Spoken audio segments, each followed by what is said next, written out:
السلام علیکم ورحمۃ اللہ وبرکاتہ۔ الحمدللہ رب العالمین والصلاة والسلام علی خاتم الانبیاء والمرسلین وعلی آلہ وصحبہ ومن تبعهم بإحسان إلى يوم الدین، اما بعد۔ قال اللہ تعالی فی القرآن المجید والفرقان الحمید، اعوذ باللہ من الشیطان الرجیم، بسم اللہ الرحمن الرحیم۔ ولو ان اهل القرى آمنوا واتقوا لفتحنا عليهم بركات من السماء والارض ولكن كذبوا فاخذناهم بما كانوا يكسبون۔ تمام قسم کی حمد و ثنا، تعریف و توصیف اس اللہ رب العزت کے لیے جس نے ہم سبوں کو پیدا فرمایا، اور اس کے بعد نبی کریم صلی اللہ علیہ وسلم پر درود و سلام۔ محترم حضرات و خواتین، میں نے سورہ اعراف کی ایک آیت آپ کے سامنے تلاوت کی ہے، جس میں اللہ تبارک و تعالیٰ ارشاد فرماتا ہے، اور اگر یہ بستیوں والے ایمان لاتے اور اللہ کی نافرمانی سے بچتے تو ہم ان پر آسمان و زمین سے برکتیں کھول دیتے، لیکن انہوں نے جھٹلایا، پھر ہم نے ان کے اعمال کے بدلے پکڑ لیا۔ اگر بستیوں والے ایمان لاتے تو ہم ان کے لیے زمین و آسمان کے برکات کے دروازے کھول دیتے۔ یہ اللہ تبارک و تعالیٰ قرآن مقدس میں ارشاد فرما رہا ہے۔ محترم حضرات و خواتین، ہم اپنے ارد گرد جتنی نحوست اور بے برکتی دیکھ رہے ہیں،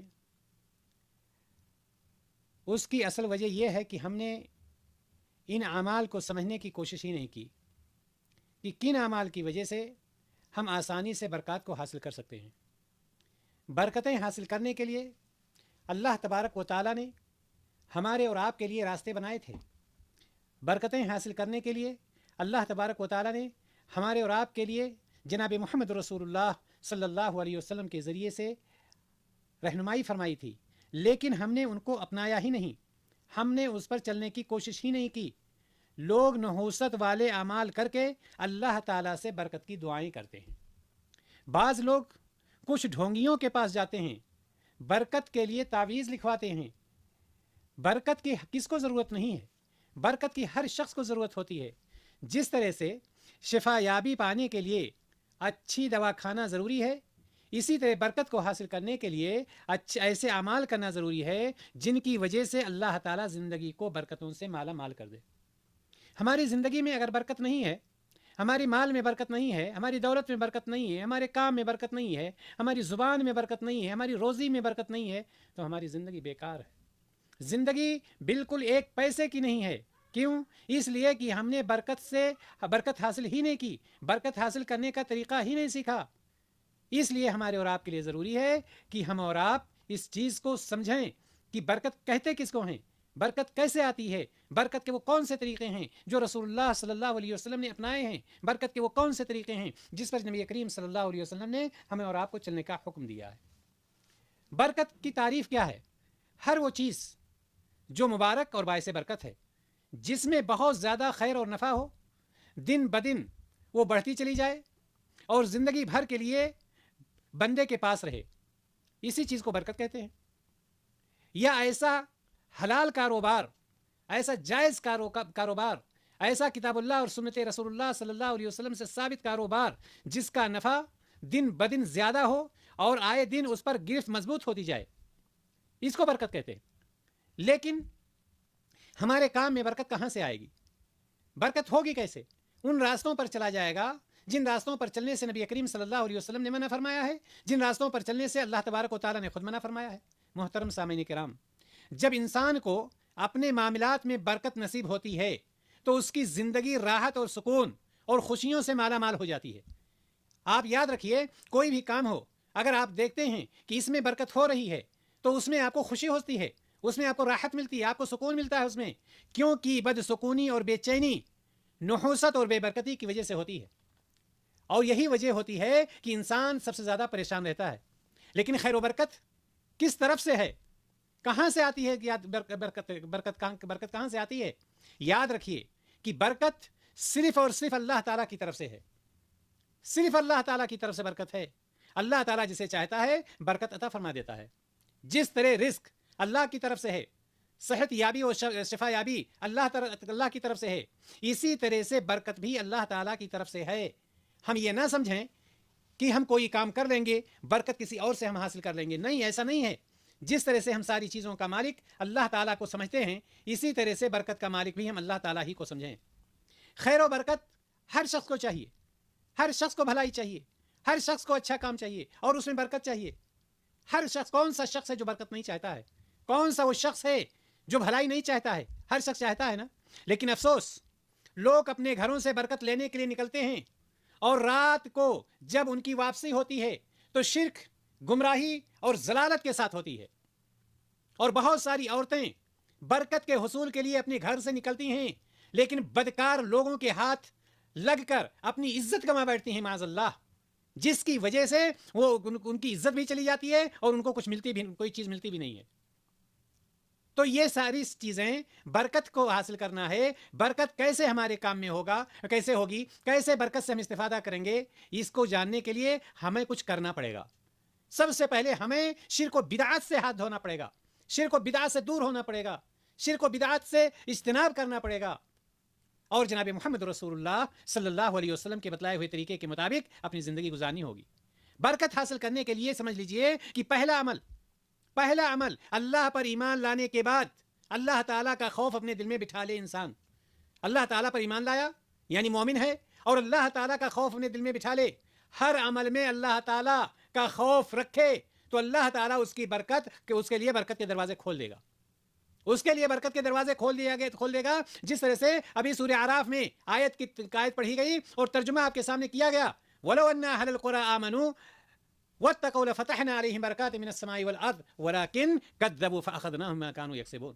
میرے بھائی اور دوستو، اہل بستیوں والوں کے لیے کیا ہوا تھا؟ اگر ایمان لاتے اور ہم سے ڈرتے رہتے، نافرمانی ہماری نہیں کرتے، اللہ تبارک و تعالیٰ کھول کر بیان کر رہا ہے، تو ہم ان پر زمین و آسمان کے دروازے، برکت کے دروازے کھول دیتے۔ لیکن انہوں نے کیا کی؟ انہوں نے نافرمانی کی، انہوں نے ناشکری کی، تو اللہ تبارک و تعالیٰ نے جس کی وجہ سے ان کو پکڑ لیا۔ ہر عمل میں اللہ تعالیٰ کے خوف کا مطلب یہ ہے کہ شبہات تک سے بھی گریز کیا جائے، حرام تو چھوڑنا ہی ہے۔ جس چیز میں شبہ ہو کہ یہ چیز حرام ہو سکتی ہے، اس چیز کو بھی چھوڑ دیا جائے، بجائے اسے کہ حرام پر عمل کیا جائے، تب برکات حاصل ہوتی ہیں۔ ایک بار نبی کریم صلی اللہ علیہ وسلم چل رہے تھے اور ساتھ میں حسن رضی اللہ تعالیٰ عنہ بھی ہیں۔ حسن رضی اللہ تعالیٰ عنہ نے کیا دیکھا؟ کھجور زمین پر پڑی ہوئی ہے، کھجور اٹھایا۔ بچے کا کام کیا ہوتا ہے؟ کوئی بھی کھانے والی چیز دیکھا، اٹھایا، منہ میں ڈال لیا۔ نبی کریم صلی اللہ علیہ وسلم نے دیکھا کہ حسن رضی اللہ تعالیٰ عنہ نے کھجور کو منہ میں ڈال لیا۔ نبی کریم صلی اللہ علیہ وسلم نے اپنی دستے مبارک کی انگلیوں کو منہ میں ڈالا اور منہ میں ڈال کر نکال دیا اور فرمایا، میرے بیٹے، یہ کھجور تم نے کیوں کھا لیا؟ تم کو پتا ہے اللہ تبارک و تعالیٰ نے آل محمد صلی اللہ علیہ وسلم پر صدقے کو حرام کیا ہے، اور میں نے یہ کھجور صرف اسی کے شبہ کے پیش نظر نکال دیا کہ ہو سکتا ہے جو کھجور تمہارے منہ میں گئی ہے کسی صدقے کی ہو اور صدقہ تمہارے پر حرام ہے۔ جب اس قدر آپ حرام کاموں سے بچیں گے، حرام اعمال کو کرنے سے بچیں گے، تب اللہ تبارک و تعالیٰ آپ کے عمل میں برکت عطا فرمائے گا۔ اس سے آپ اندازہ لگا سکتے ہیں کہ تقوی کی یا اللہ سے خوف کی کیا اہمیت ہے۔ اللہ کے رسول جناب محمد رسول اللہ صلی اللہ علیہ وسلم نے کس طرح سے اپنے آپ کو بچایا ہے، کس طرح سے اپنے اولاد کو بچایا ہے، کس طرح سے اپنے اولاد کی تربیت دی ہے کہ حرام سے بچو، حرام کاموں سے بچو، اس کے قریب بھی نہ جاؤ، شک و شبہ والی چیز بھی ہو تو اس سے گریز کرو۔ اسی طرح سے محترم حضرات و خواتین، برکت کے حصول کے لیے جس کا تعلق قرآن سے ہوگا، قرآن کریم سے جس کا تعلق ہوگا، اللہ تعالیٰ اس کو اسی قدر برکت عطا فرمائے گا، اللہ تبارک و تعالیٰ اس کو اسی قدر برکت سے نوازے گا۔ اللہ تبارک و تعالیٰ ارشاد فرماتا ہے، وَهَذَا كِتَابٌ أَنزَلْنَاهُ مُبَارَكٌ، اور یہ ایک ایسی کتاب ہے کہ ہم نے اس کو مبارک بنا کر نازل کیا ہے۔ یہ سورہ انعام میں ارشاد فرماتا ہے، اور سورہ انبیاء میں فرمایا وَهَذَا ذِكْرٌ مُبَارَك، یہ مبارک ذکر ہے۔ جو شخص اس مبارک ذکر کے جتنا قریب ہوگا، جو شخص اس مبارک کتاب کے جتنا قریب ہوگا، وہ اسی قدر اللہ کی برکتوں کو حاصل کر لے گا۔ ہمیں سوچنا چاہیے کہ ہم قرآن مجید کی کتنی تلاوت کرتے ہیں، ہم قرآن مجید کو کتنا پڑھتے ہیں، قرآن مجید پر ہم کتنا اہتمام کرتے ہیں، قرآن مجید کا ہم کتنا پڑھ کر کے اس کا اہتمام کرتے ہیں۔ نبی کریم صلی اللہ علیہ وسلم نے تو فرمایا تھا، اخذها برکۃ وترکها حسرۃ۔ مسلم کی یہ روایت ہے کہ سورہ بقرہ کو پڑھنا برکت ہے اور اس کو چھوڑنا حسرت و نحوست ہے. ہم نے کتنے مرتبہ سورہ بقرہ پڑھا, ہم نے کتنے مرتبہ قرآن کی تلاوت کی, ہم نے کتنے مرتبہ قرآن کو اٹھایا, ہم نے کتنے مرتبہ قرآن کو چھوا ہے, اور ہم برکت چاہیے, ہمیں برکت چاہیے, اس میں برکت نہیں ہوتی ہے, اس میں برکت نہیں ہوتی ہے. یہ سب کہنے سے کیا فائدہ ہے؟ یہ سب کہنے سے کوئی فائدہ نہیں. ہمیں عمل کرنا ہوگا, اور جس طرح سے شروع میں بتلایا گیا کہ عمل کرنے کے لیے یہ نہیں کہ جا کر کے کسی سے تعویذ لکھوائیے, جا کر کے کسی سے کہیے کہ اللہ کے واسطے میرے لیے دعا کیجیے. اللہ تعالیٰ نے آپ کو عقل سلیم عطا کیا ہے, اللہ تبارک و تعالیٰ نے آپ کو ذہن و دماغ دیا ہے, اللہ تبارک و تعالیٰ نے آپ کو وقت اور فرصت دیا ہے. آپ خود ان ساری چیزوں کے لیے عمل کیجیے. اسی طرح سے برکت کے حصول کے لیے ماں باپ اور بڑوں کا ادب بہت بڑی عظمت کی بات ہے. ماں باپ کا ادب, بڑوں کی ادب کی عظمت کی بات, یہ سمجھ لیجئے خوش نصیب ہیں وہ لوگ جن کے ماں باپ اور بڑے زندہ ہیں اور وہ ان کی خدمت کے بدلے اللہ تعالیٰ سے برکت حاصل کرتے ہیں. جن کے ماں باپ زندہ ہیں آج کل, جن کے بڑے زندہ ہیں آج کل, ان کی خدمت کر کے اللہ تعالیٰ کی جو برکتیں حاصل کر رہے ہیں وہ خوش نصیب لوگ ہیں. بڑوں کی خدمت پر اللہ تعالیٰ بہت زیادہ برکت عطا فرماتے ہیں. نبی کریم صلی اللہ علیہ وسلم نے فرمایا البرکۃ مع اکابرکم, برکت تمہارے بڑوں کے ساتھ ہے. اور ہم کیا کرتے ہیں آج کل, ہمارے گھروں میں کیا چل رہا ہے؟ اس حدیث کو سمجھ کر عمل کرنے کی بہت ہی زیادہ ضرورت ہے, کیونکہ ماں باپ اور بڑوں کی بے ادبی, گستاخی آج کی تاریخ میں ہر گھر کا مسئلہ ہے. یہ لوگ اپنے گھروں میں ماں باپ کی تذلیل کرتے ہیں, اپنے گھروں میں ماں باپ کا خیال نہیں کرتے ہیں, اپنے گھروں میں ماں باپ کو نظر انداز کرتے ہیں, اپنے گھروں میں ماں باپ کو اپنی نظروں سے گرا دیتے ہیں اور درباروں میں جا کر کے برکتیں حاصل کرتے ہیں. کہاں سے برکت حاصل ہوگی؟ کہاں سے برکت حاصل ہوگی؟ ماں باپ اگر ایک زبان بول دیں تو یہ کہنے کے لیے تیار ہو جاتے ہیں کہ میں نے تو ماں باپ سے کوئی اچھی چیز دیکھی ہی نہیں. جبکہ دنیا میں سب سے زیادہ کسی کی ترقی پر, کسی کی کامیابی پر اگر کوئی خوش ہونے والا ہے تو وہ باپ ہے, وہ ماں ہے, اس کے علاوہ کوئی نہیں پایا جاتا ہے. دنیا میں دوست کے ساتھ ہو, دنیا میں کسی کے ساتھ بھی ہو, کہیں نہ کہیں اس کے دل میں کوئی خرابی آ جاتی ہے, اس کے دل میں کوئی اس کے خلاف باتیں آ جاتی ہیں. لیکن ایک باپ ہوتا ہے, بیٹے کو بیٹی کو جتنا آگے بڑھتا دیکھتا ہے اتنا خوش ہوتا ہے, اتنے ہی اس کے دل میں خوشی کی لہر دوڑ جاتی ہے. لیکن یہ بچے ماں باپ کی ایک بات کو لے کر کے اس کو ہنگامہ بنا دیتے ہیں, اس کو ذلیل کرتے ہیں, اس کو رسوا کرتے ہیں, اس کو دنیا میں بدنام کرنے کی کوشش کرتے ہیں. برکت آئے گی کہاں سے؟ برکت کہاں سے آئے گی؟ گھروں میں والدین کو ستایا جاتا ہے اور پیر صاحب سے برکت کے تعویذات حاصل کیے جاتے ہیں. کہاں سے برکت آئے گی؟ آپ اندازہ لگائیے کہ ماں باپ کی بات نہ ماننا اور پیروں کے پاس جا کر کے اپنے ہاتھ دکھانا, اپنی قسمت کے فیصلے کرانا, یہ کہاں کی بات ہے؟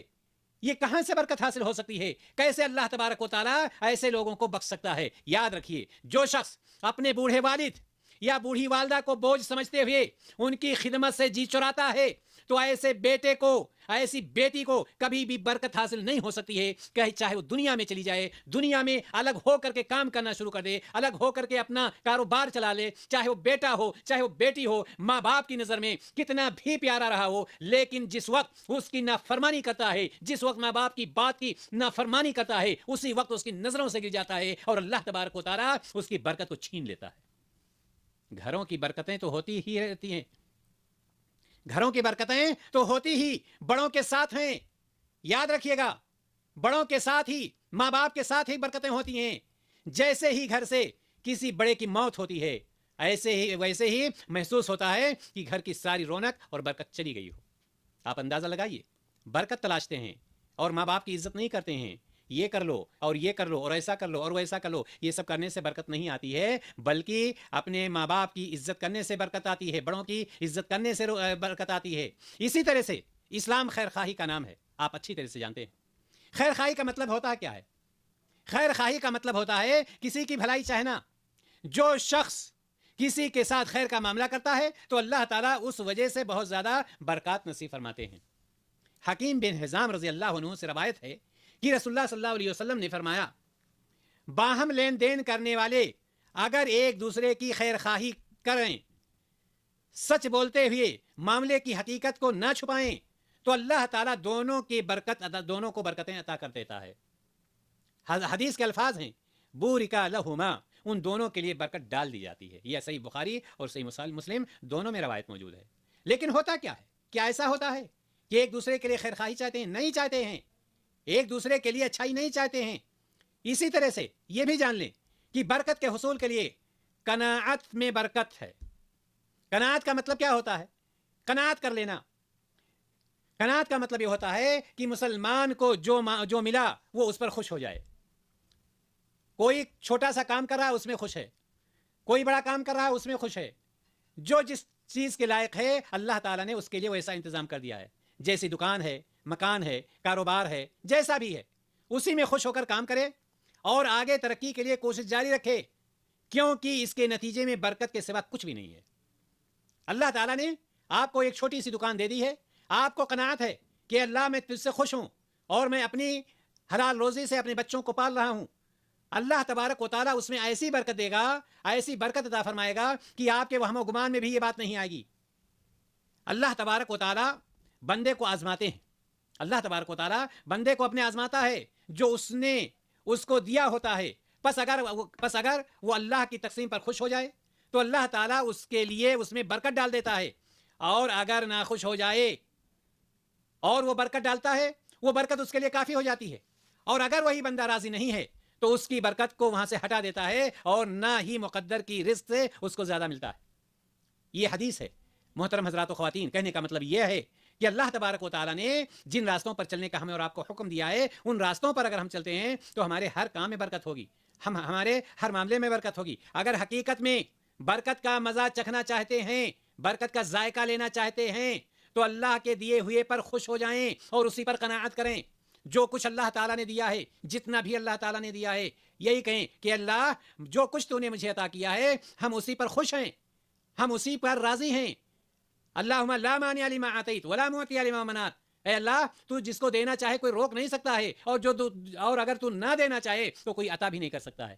تو اس طرح سے اگر بندہ حاضر ہو کر کے اللہ تعالیٰ کے حضور میں دعائیں کرتا ہے, اللہ تعالیٰ سے راضی رہتا ہے, اللہ تعالیٰ کی دی ہوئی چیزوں پر خوش رہتا ہے, تو اللہ تبارک و تعالیٰ اس کے لیے زمین و آسمان کے برکات کے دروازے کھول دیتا ہے. اب آخر میں وقت بیان کر دیتا ہوں جس کو رسول اللہ صلی اللہ علیہ وسلم نے برکت والا وقت قرار دیا ہے. کون سا وقت ہے وہ؟ کون سا وقت ہے وہ جو برکت والا وقت ہے اور جو اس وقت عبادت میں مصروف ہے یا رزق کی تلاش میں نکلا ہے؟ تو رسول اللہ کی دعا کے مطابق ان لوگوں کو ضرور برکت نصیب ہوتی ہے. کون سا وقت ہے وہ جس میں ہمیں اور آپ کو برکت تلاشنی چاہیے؟ محترم حضرات و خواتین, وہ نماز فجر کا وقت ہے. وہ نماز فجر کا وقت ہے. آپ اس وقت اپنا بستر چھوڑ دیں, اللہ تعالیٰ آپ کے لیے برکتوں کے سارے دروازے کھول دے گا. ارشاد نبوی ہے, اللہ مبارک لامتی فی بقورہا, اے اللہ میری امت کے لیے اس کے اول وقت میں برکت فرما دے. تو فجر کی نماز پڑھنے والے, فجر سے 1 گھنٹہ پہلے اٹھنے والے, اللہ تعالیٰ سے رونے والے, گڑ گڑانے والے, گریہ وزاری کرنے والے, یہ برکت سے انشاءاللہ تعالیٰ محروم نہیں رہتے. ان کو اللہ تبارک و تعالیٰ ضرور نماز دیتا ہے.